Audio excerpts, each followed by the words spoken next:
I stood in front of the small wooden cabin, the cold evening air brushing against my neck as if reminding me that I didn't belong here. The place was tucked away behind the military training grounds, hidden between tall trees, distant from the noise of drills and shouted commands. Only one man lived here. Only one man had asked me to come alone. My hand hovered in the air, inches away from the door. I don't know why it trembled. Maybe it was the quiet. Maybe it was the fact that I didn't understand why a soldier like him wanted to see a guy like me privately.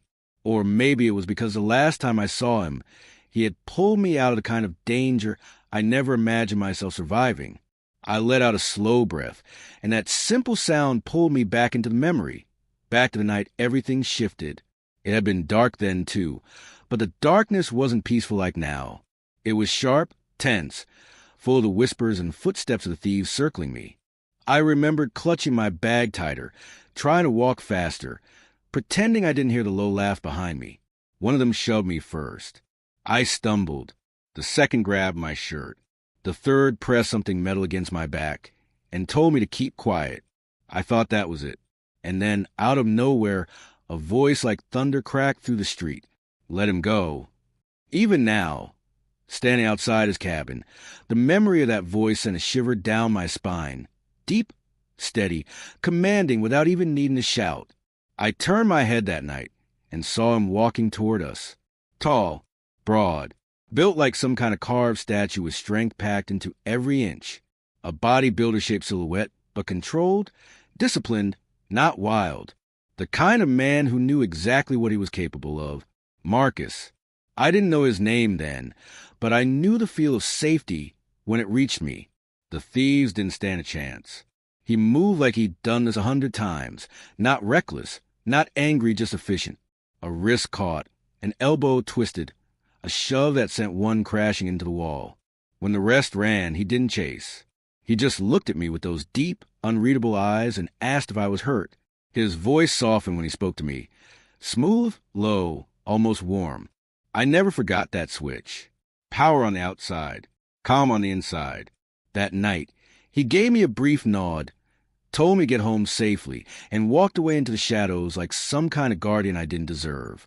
But for days after, I kept thinking about him, the way he carried himself, the way he looked right through the fear I tried to hide, the way he spoke my name when he asked if I was okay. So when one of his fellow soldiers handed me a note, his note, asking me to visit his cabin alone, I didn't know what to think. Why me? Why invite me alone? Why tonight? I stared at the closed door again. The light inside flickered faintly against the window. My heart thudded too loud for the quiet around me. My hand finally touched the wood, and I forced myself to knock. The door opened almost instantly. Marcus stood there, bigger than I remembered, built in a way that made the doorway look too small for him, broad shoulders casting a shadow over me. His calm gaze rested on my face, unreadable, steady, as if he'd been expecting every part of me, including the nerves I tried to hide. "Brian," he said, voice low enough to stir something in my chest. Then he stepped aside slightly and added, "Come in." And I couldn't tell, was that an invitation or a warning? I never should have been out that late. Looking back now, it feels stupid, reckless, almost childish. But at the time, it felt harmless. I had stayed late at my part-time job, finishing inventory, and when I missed the last bus, I convinced myself the walk home wasn't that far.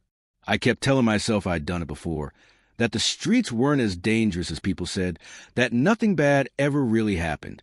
But the truth is, danger doesn't warn you. It just arrives. The night was quiet at first, so quiet I could hear my own footsteps tapping the pavement.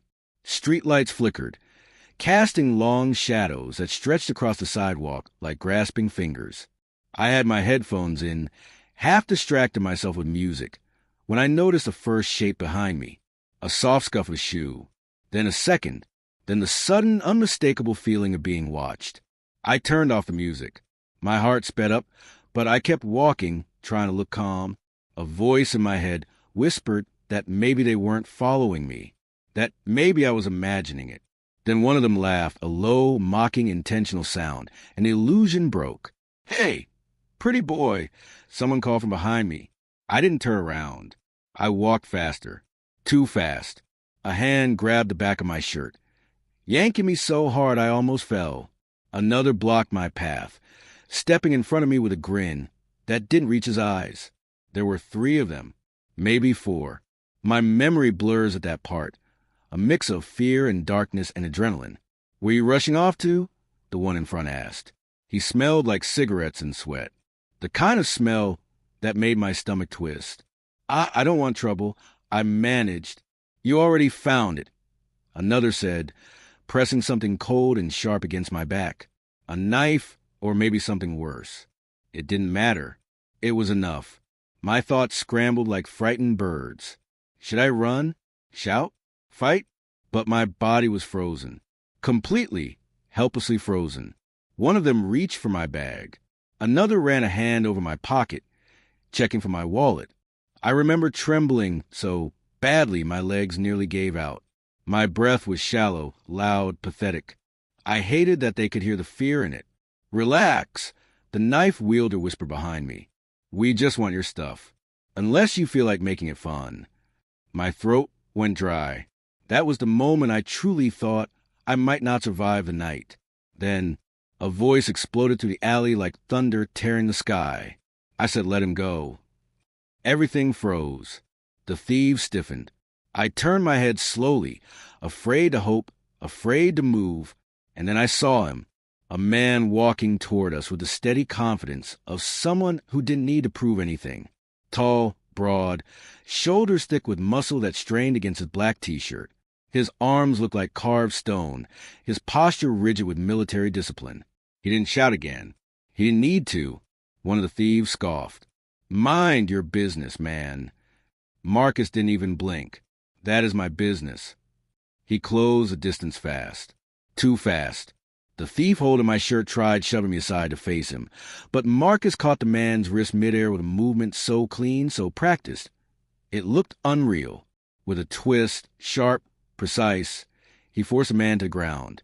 The second thief lunged, but Marcus sidestepped him like he'd seen it coming before it even happened. His fist didn't swing wildly.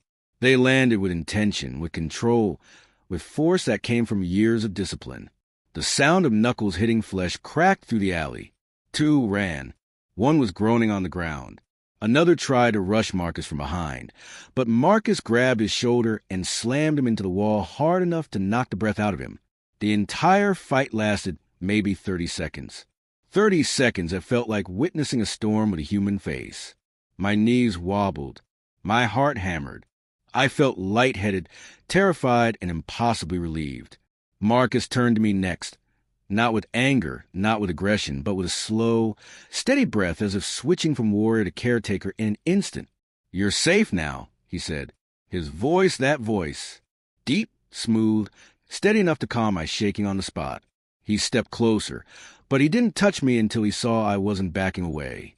Then he placed one large hand on my shoulder. His palm was warm, shockingly warm against my cold skin. "You hurt anywhere?" he asked. I shook my head, unable to speak. He checked anyway, gently, respectfully, making sure I wasn't bleeding, wasn't bruised too badly. Every time his fingers brushed my skin, a strange warmth spread through me. I told myself it was just the adrenaline, just relief, nothing else, even though some part of me, buried deep, wondered if there was more. When he finally stepped back, he gave me a small nod. "You should head home. Stick to the main road." He hesitated, something unreadable passing through his eyes. "If you ever need help again, ask for me." I didn't even know his name then, but the moment he turned and walked away, disappearing into darkness like some kind of guardian spirit, I knew I wasn't going to forget him, his strength, his presence, his voice, his hand on my shoulder that lingered far longer in my memory than it should have. I told myself it was gratitude, only gratitude, because I was straight, right? But days passed, and I still couldn't get him out of my head. That was when I made up my mind. I needed to thank him properly. I needed to see him again.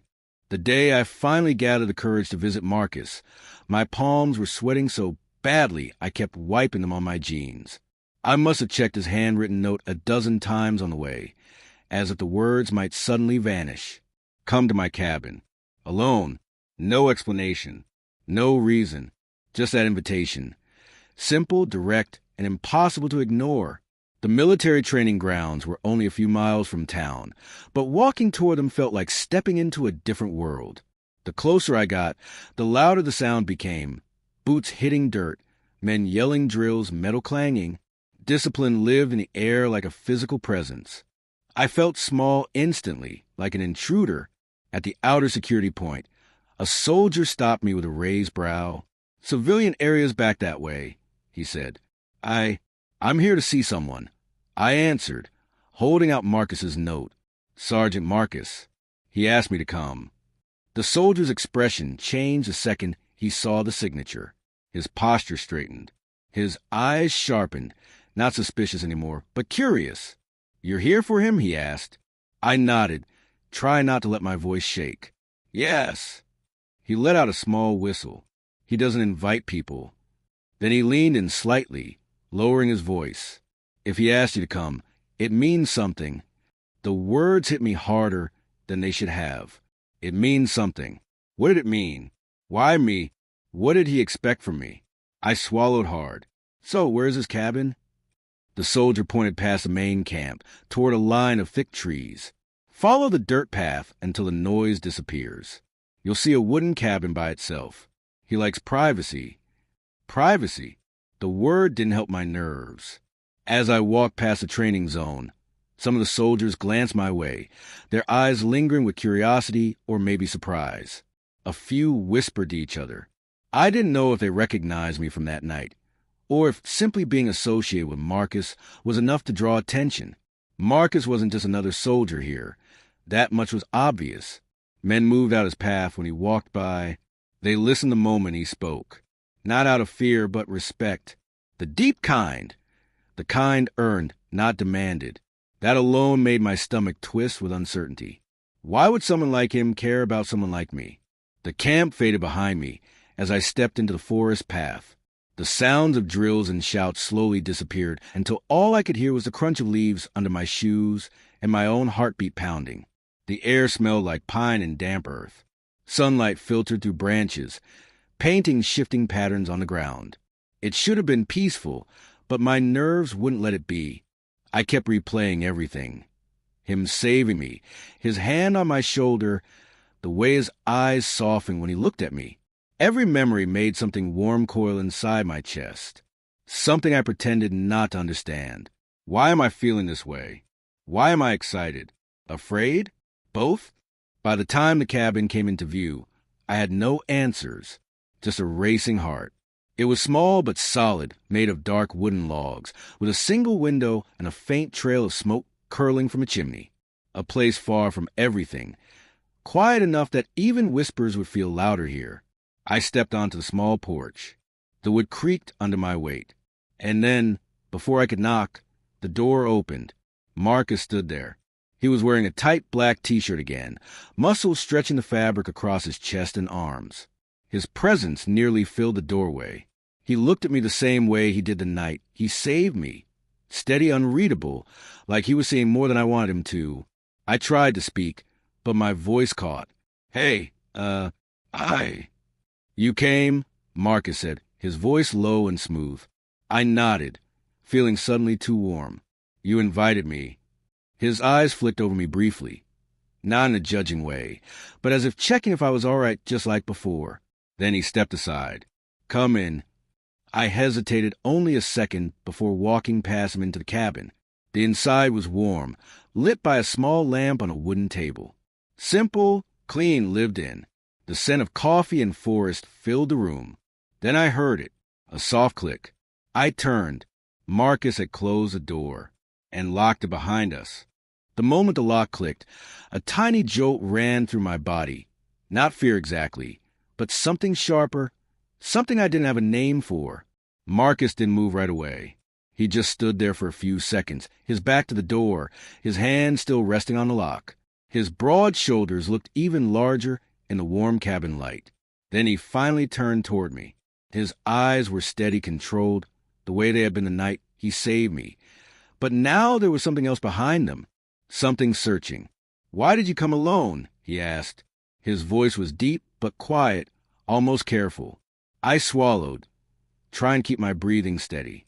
You asked me to. That's not what I meant. He walked a little closer, not enough to touch, but enough that I felt the heat radiating from him.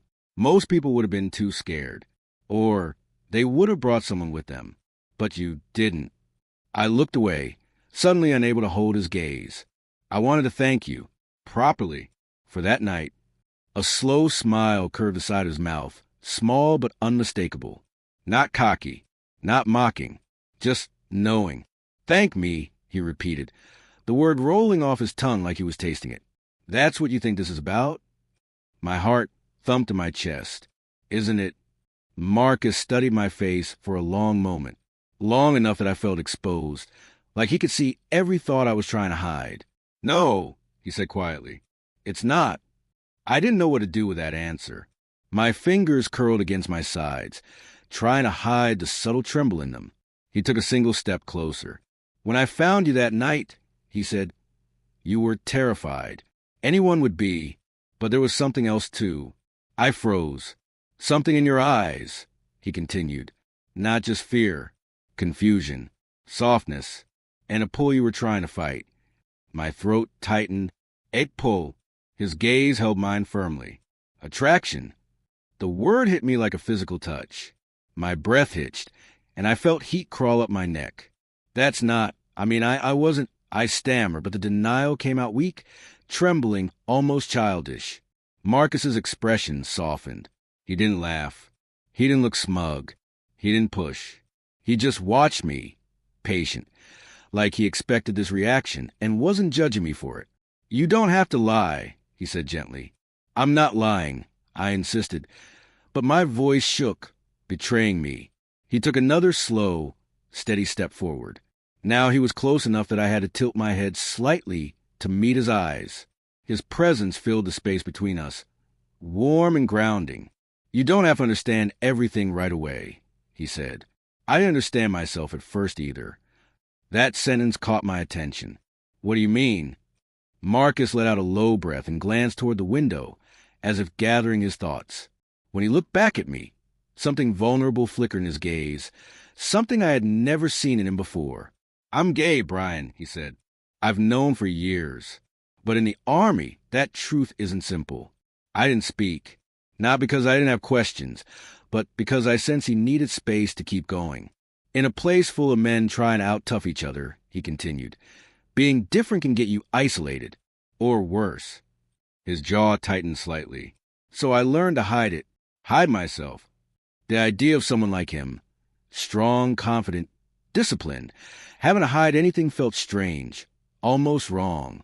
That sounds lonely, I whispered. It is, he admitted. You start locking parts of yourself away. After a while, you forget what it feels like to be seen for who you really are. His words hung between us, heavy and honest. I didn't know what to say, but something inside me stirred, an ache, a sympathy, and a closeness I hadn't expected to feel. Marcus stepped closer again, slow enough that I saw it coming, gentle enough that I didn't step back. His hand rose, hovering for just a second as if waiting for permission. When I didn't move away, he placed it lightly on my shoulder. That same warm, grounding touch from the night he saved me. My breath caught, not in fear, but in something else, something warm and confusing and strangely comforting. Brian, he said quietly, I invited you here because I saw something in you that night, something you're trying hard to ignore. I shook my head, but weakly. I don't know what you think you saw. Yes, you do. The room felt smaller now, warmer, our breaths mixing in the silence. Marcus's thumb brushed my shoulder gently. Not seductive, not forceful, just reassuring. Talk to me, he said. Tell me what you're feeling. I opened my mouth, but the words tangled in my throat. The truth sat heavy on my chest, terrifying and fragile. I don't know, I finally whispered. I'm confused. I'm not supposed to feel anything like this. Marcus took one final step. We were inches apart now. That's okay, he murmured. Confusion isn't something to be ashamed of. It's just the beginning of understanding. My heart pounded so hard it hurt. My thoughts blurred into one overwhelming awareness of the man standing in front of me, The safety he brought, the warmth he radiated, the strange pull that had brought me here in the first place. He leaned slightly closer, eyes locked on mine, his voice dropping to something soft enough to vibrate through me. "Tell me something, Brian," he said. "Are you afraid of me?" The pause stretched, thick and electric. "Or what you feel?" I opened my mouth, but for a moment no sound came out. My chest felt tight, full of emotion I didn't understand, full of something I'd spent days trying to deny and months secretly afraid to even question. "I'm not afraid of you," I finally whispered. Marcus didn't move, didn't smile, didn't step nearer. He simply absorbed the words as if they were something fragile and important. His hand was still resting on my shoulder, large and warm, grounding me like nothing ever had. "Good," he murmured. "Then we can talk honestly." I let out a shaky breath, feeling something inside me loosen. "I'm confused, really confused. I don't even know why I'm here except—" I hesitated, cheeks heating. "Except that I wanted to be." Marcus's eyes softened in a way that felt deeper than any touch. "That's enough. Wanting to be here is enough." I didn't know what made my throat tighten, the gentleness in his voice, or the strange comfort settling into my bones. Every part of me expected this moment to feel wrong, embarrassing, terrifying, but none of it did. Instead, I felt seen. "Brian," he said quietly, "tell me one thing. When you think about that night, what do you remember most?" I swallowed hard. I could have lied. I could have said it was the fear, or the fight, or the adrenaline. But instead, the truth slipped out in a whisper I couldn't stop. "You," I said softly. "Your voice. Your hand on my shoulder. The way I felt safe." Marcus's eyes closed for a moment, like he was absorbing the words, maybe even savoring them. When he opened them again, something deeper shone there. Something warm. Something patient. "Brian," he said, "it's okay to feel safe with someone, even if you didn't expect it." He lifted his other hand slowly, so slowly that I had time to stop him if I wanted. But I didn't.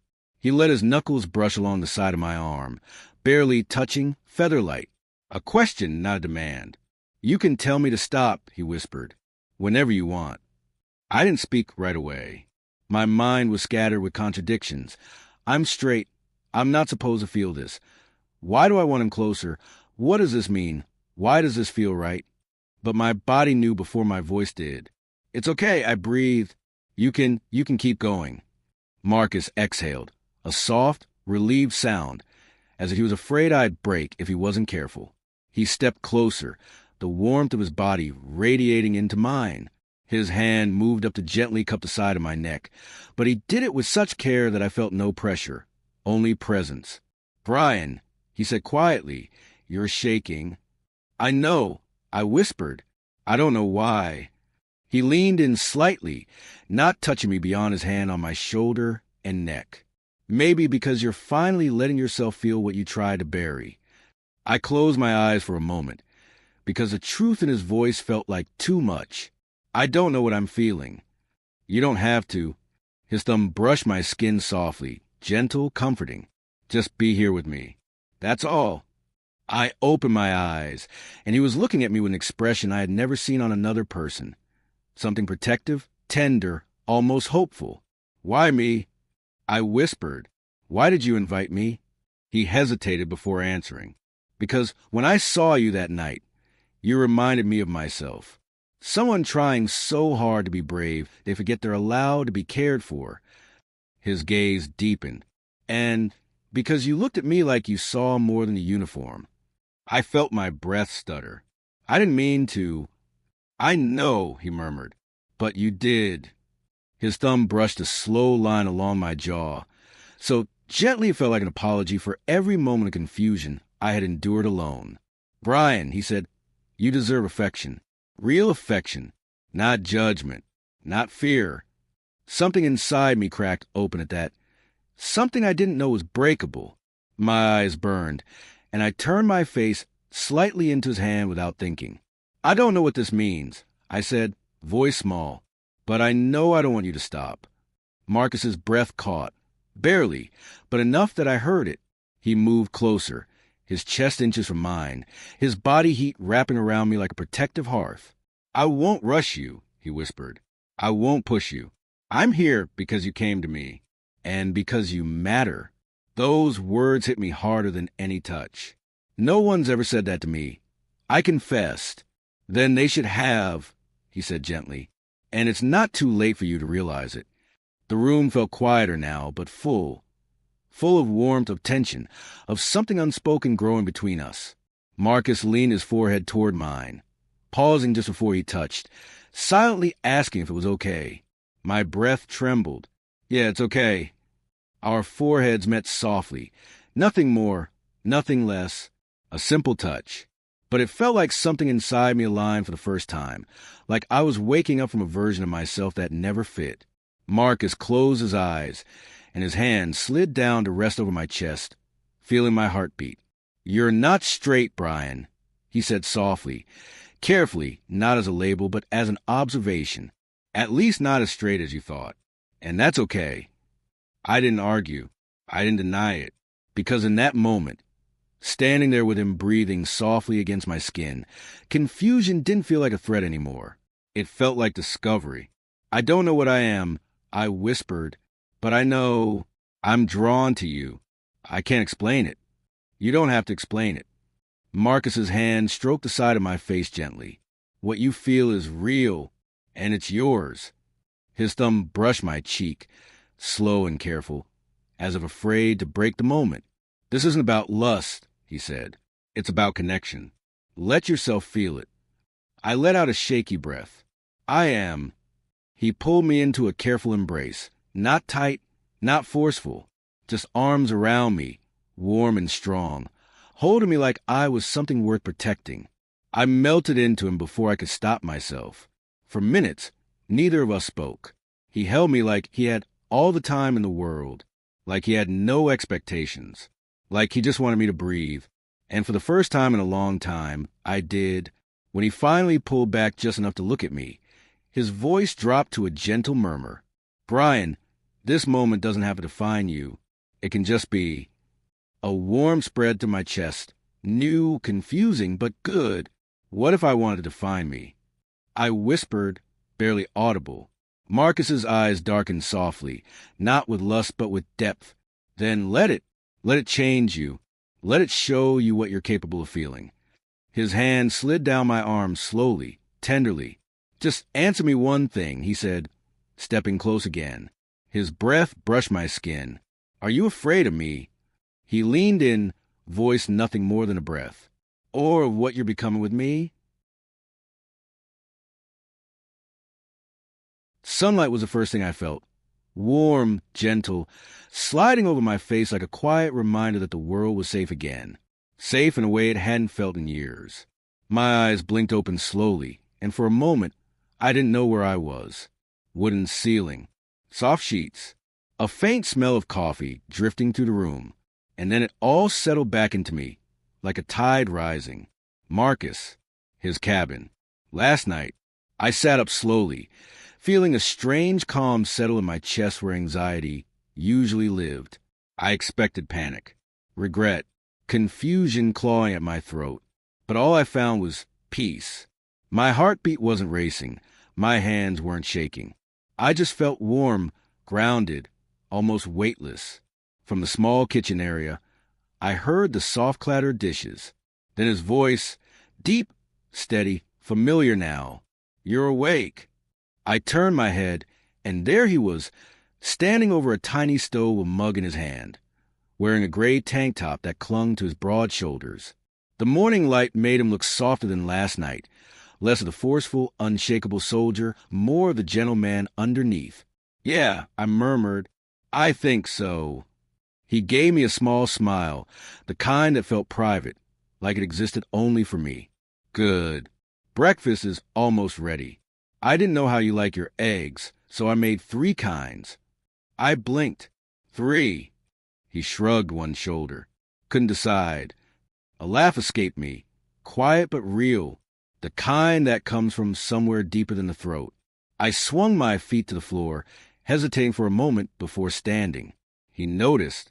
"How do you feel?" he asked softly, turning off the stove. The question was bigger than the morning, bigger than the air between us, bigger than last night. I swallowed. Different, I said truthfully, but not scared, not confused anymore. He nodded, his eyes studying me like he was searching for cracks. Good. I never want you to feel pressured. I didn't, I said quickly. I don't. He stepped closer, slowly, still giving me space. Brian, it matters to me. How you feel, what you think, whether you're okay. Something inside me melted, not because he was strong or brave or the man who saved me from thieves, though he was all those things, but because he cared, genuinely cared. I feel right, I said, surprising myself at the certainty in my voice. Like everything finally makes sense. His breath shifted, just slightly, as if those words touched somewhere long hidden. We sat at the wooden table, eating warm toast and eggs in comfortable silence. Every now and then, his knee brushed mine on the table, and instead of pulling away, I let it happen. I wanted it to happen. At one point, he glanced at me, eyes thoughtful. Last night, it was important, he said carefully. But I don't want it to be something you feel you owe me for saving you. My chest tightened. Marcus, it wasn't that. It was me. My choice. I paused. I've spent so long not understanding myself, not questioning anything. But last night it felt like I finally stopped running from something I didn't even know I was running from. He looked down for a moment, exhaling slowly. I've been alone a long time, he admitted quietly. Not because I want to be, but because it's safer, less complicated. I reached out, surprising both of us, and placed my hand on his. You don't have to be alone now. His fingers curled around mine, gentle, warm, protective. After breakfast, we stepped outside into the cool morning. The forest around the cabin was glowing, sunlight filtering between leaves like gold dust. Birds were waking, the wind was soft, and the whole place felt untouched by the rest of the world. Without looking at me, Marcus offered his hand. Palm up, I hesitated only for a heartbeat before sliding my hand into his. It fit, naturally, like it belonged there, like it had always belonged there. We didn't walk far, just enough to feel the world breathing around us. He kept my hand close, not tightly, but firmly enough to let me know he wouldn't let go unless I wanted him to. Where do we go from here? I asked quietly. He looked at me, a soft certainty in his eyes. Wherever you want. I'm not rushing you. I'm not expecting anything. I just want to be honest with you. And I want you to be honest with yourself. I can do that, I whispered. I want to. He squeezed my hand. Good. I looked up at him, taking in the man who saved me twice. Once from the thieves and once from myself. That day ended too quickly, but I didn't leave empty-handed. I left with something warm inside me, something blooming, hope, connection, maybe even something close to love. And I returned to his cabin again, and again, sometimes for a few hours, sometimes for the whole day. We talked, we walked, we laughed, we learned each other quietly, patiently, hidden from the world, but growing stronger every time our eyes met. Weeks later, I understood something fully. Marcus didn't just save my life that night. He saved my heart. And I let him, willingly, gratefully, because with him, I finally felt like myself. People say life-changing moments announce themselves with thunder, warnings, or some kind of dramatic sign. But for me, it was quieter than that. Quieter than the night I was nearly robbed. Quieter than the panic in my chest when Marcus fought them off. Quieter even than the knock I placed on his cabin door days later. My life didn't change in a single moment. It changed in pieces, small, careful moments touched by a man I never expected to matter. Moments that rewrote me from the inside out. If I look back now, every step of the journey feels almost unreal. I was just a 24-year-old boy who thought he understood himself, thought he knew exactly where his heart belonged, thought he'd mapped out all the parts of who he was. And then one night, under a dim streetlight with fear choking my lungs, a soldier stepped out of the shadows and saved me. I didn't know then that he'd save me again and again until the pieces of me I hid even from myself were safe enough to breathe. Marcus became something I never planned for, a presence I didn't know I needed, a calm voice in my chaos, a steady ground when my world tilted. When I think about him, really think, I realize I wasn't just drawn to his strength or his towering build or the way he fought like a force of discipline. It was his kindness that broke me open, his patience, the way he spoke to me with a softness no one his size ever had, the way he kept asking if I was okay, as if my feelings were something precious. It was all the things he didn't have to do. It was the way he looked at me like I mattered. Before him, I never questioned myself. Not in that way. I moved through life doing what everyone around me did, liking who I was expected to like, living how I was supposed to live. And maybe there were moments where something felt off or incomplete or strangely hollow, but I never stopped long enough to ask myself why. It took Marcus closing that cabin door behind me, quietly, not to trap me but to protect the moment, for everything to shift. I didn't fall for him instantly. It wasn't a lightning strike, not some dramatic confession. It was gentler, more patient, more real. It was the way his eyes softened when I talked, the way he listened, even to the things I didn't know I was saying, the way he stood close without ever crowding me, the way he touched me only when I allowed it, always giving me time to pull away, but hoping I wouldn't. And most of all, it was the way he understood me before I understood myself. Even now, months later, I catch myself wondering how he saw what I didn't, how he sensed something in me I was too afraid to acknowledge. When he told me, I noticed more than fear that night. I felt something inside me stumble awake. I replay his words sometimes when I'm alone. Are you afraid of me or what you feel? At the time, I didn't know the answer. Now I do. I wasn't afraid of him. I was afraid of a truth I'd never met before. But he taught me something slowly, patiently, without pushing. He taught me that fear and discovery often walk hand in hand, that the things we're scared to understand are often the things that help us breathe properly for the first time. And God, I breathe easier now. When I think of the boy I was before Marcus, I feel a strange tenderness for him. He was scared, confused, unsure where he fit. He didn't know how to name what he felt, but he opened the door to that cabin anyway, and that one brave step changed everything. I'm not the same person anymore. Not in the way I love, not in the way I see myself, not in the way I move through the world. I walk lighter. I speak more honestly. I don't shrink from the mirror like I used to. I don't hide from my own heart. And it's because of him. Marcus never asked me to change. He never demanded anything from me. He simply offered a safe place, emotionally, physically, spiritually, where I could unfold at my own pace. He held the door open. He waited for me to walk through it. Some people think love is loud. Huge gestures, dramatic confessions, constant intensity. But the love I found was the opposite.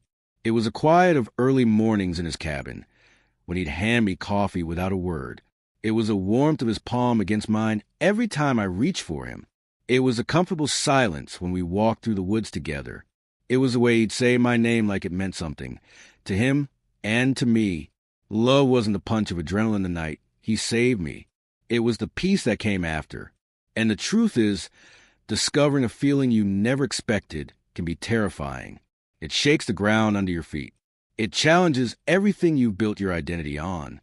But it can also be beautiful, like stepping into sunlight after years of shade. I used to think I knew myself. Now I know I'm still learning. But I'm not afraid of the process anymore, because I'm not doing it alone.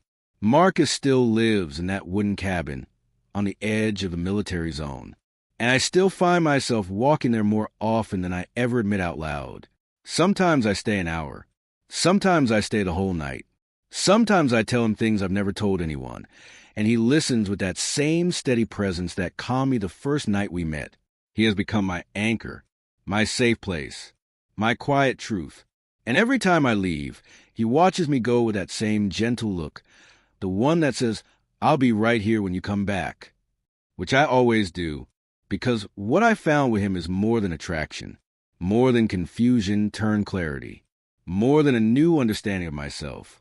It's connection, deep, honest connection, the kind you don't find twice in a lifetime. So if someone asked me today what changed me the most, I would say this. Love doesn't always arrive the way we imagine. Sometimes it shows up in the form of a soldier who saved you from thieves and ended up saving you from your own fears. And if I had to sum up this entire journey, I would do it with a truth that echoes inside me every time I look at him. I went to thank the soldier who saved my life, but I stayed for the man who helped me find myself. Thank you so much for taking the time to share your thoughts with us. Your feedback is very valuable and will help us improve. May I kindly ask which country you are joining us from?